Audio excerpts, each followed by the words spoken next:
Alléluia.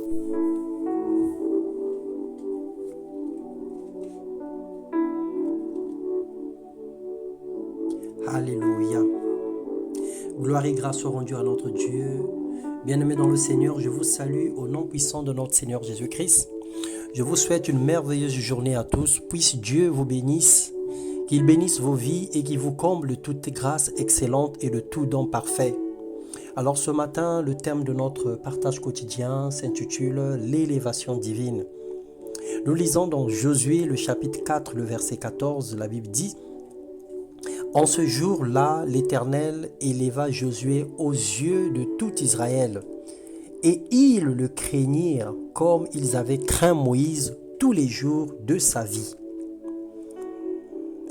Alléluia. Nous parlons de l'élévation divine.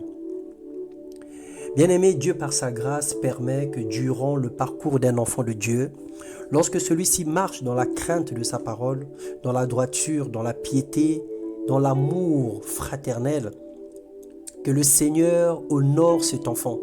Il l'élève en présence de tous comme il a fait pour Josué. Josué était un enfant exemplaire. Josué a suivi l'enseignement de Moïse à la lettre. Josué était soumis, il était obéissant. Il était docile et en temps convenable, le Seigneur a décidé de l'élever. Le Seigneur ne l'a pas fait en cachette, en secret, mais le Seigneur l'a fait en public et en présence de tous. Il peut faire à plusieurs reprises dans la vie d'un enfant, dans la vie d'une même personne, comme il peut aussi le faire et arrêter par là, à cause de l'incrédulité ou le manque d'humilité. Il arrive que le Seigneur élève une personne à cause de ce que la personne a accompli comme œuvre. Et cette élévation vient marquer la vie de la personne, emmène la personne à un niveau d'orgueil au point où il oublie ce que le Seigneur l'a fait. Comme le Seigneur peut élever un enfant aujourd'hui et demain il l'emmène encore dans un niveau spirituel, dans un niveau supérieur et continuellement l'élévation continue à couler dans la vie de cette personne. C'est ainsi qu'on rencontre les chrétiens qui sont élevés progressivement, tout ce qu'ils sont, tout ce qu'ils ont réussi. Et des chrétiens statiques ou stagnés, ils sont restés là, à la même place, avec les mêmes difficultés et les mêmes problèmes, bien qu'ils prient et fréquentent les églises régulièrement. Mais aussi des chrétiens stériles qui ne produisent absolument rien du tout.